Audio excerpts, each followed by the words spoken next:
Hey there, gamers. DreamcastGuy here. Today we're talking about Xbox and apparently the future of the console PC wars because they just revealed the new next-generation Xbox. The logo, the plans, and the CEO of Xbox, Asha Sharma, published a statement about how they're trying to handle next-gen.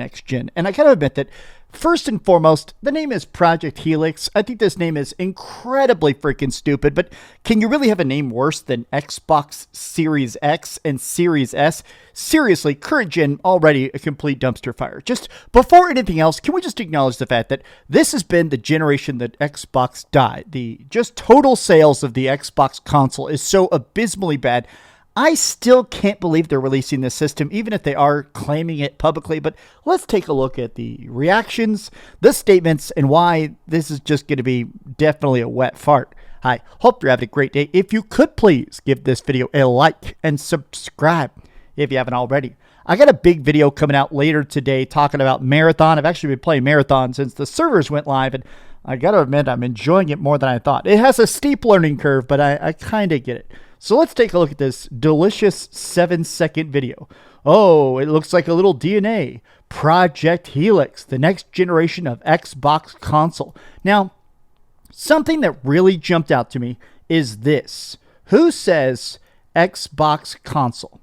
A lot of people think immediately that this is sort of a pushback to that everything is an Xbox. Yeah, it turns out everything is an Xbox still needs an Xbox. I do think that there's been a lot of talk that the everything is an Xbox campaign was just utterly despised by the rest of the Xbox team. Because you know what? A PlayStation isn't an Xbox. My cell phone is not an Xbox. The idea that everything is an Xbox, it watered down the brand so much. So it feels weird. They're almost trying to backpedal and say, oh, remember the Xbox console. I guess there is a chance this is basically saying, oh, Xbox console exists here, but we also have the Xbox app, the Xbox Cloud, right? Xbox Game Pass.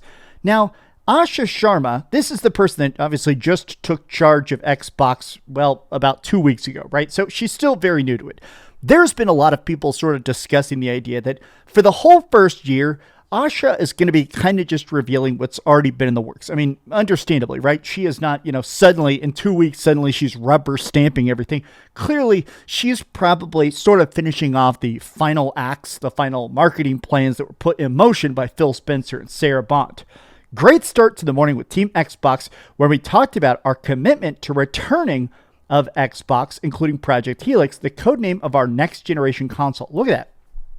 The return of Xbox.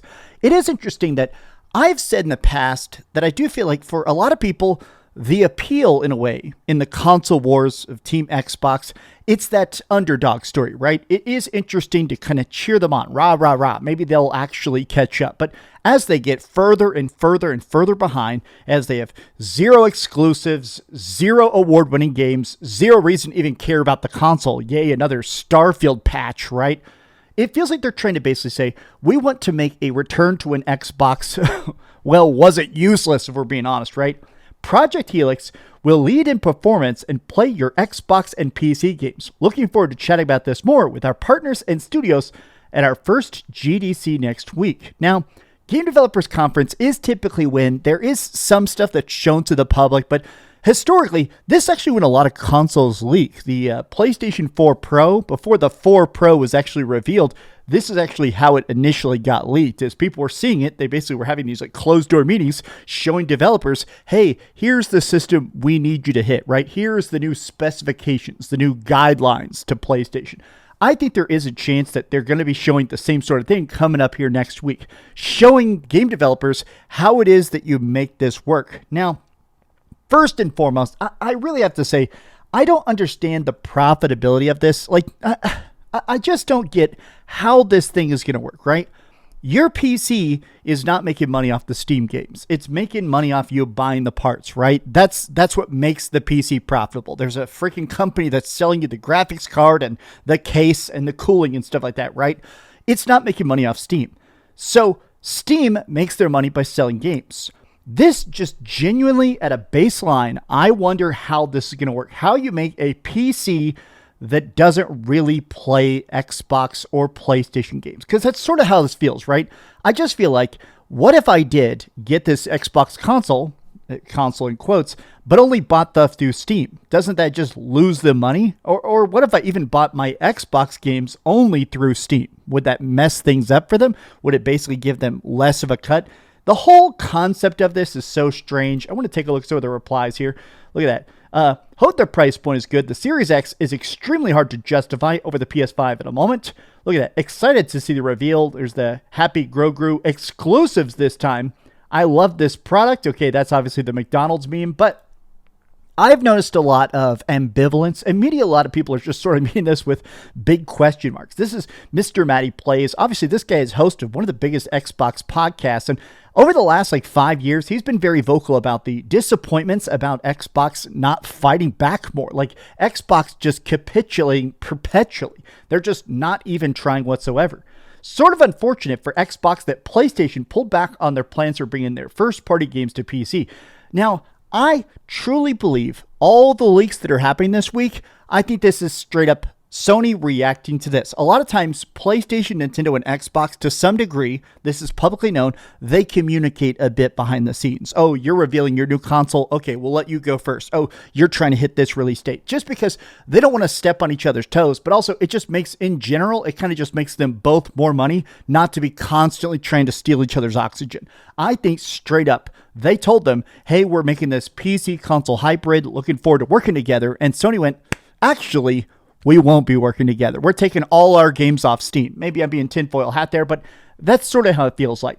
Next generation is going to be interesting. PlayStation and Nintendo are going the traditional route, with exclusives, with games. Meanwhile, Xbox and Valve are going for the PC console hybrids. I see why Sony is quitting Steam ports. Imagine if Ghost of Yotei was playable on the next Xbox and Steam machine.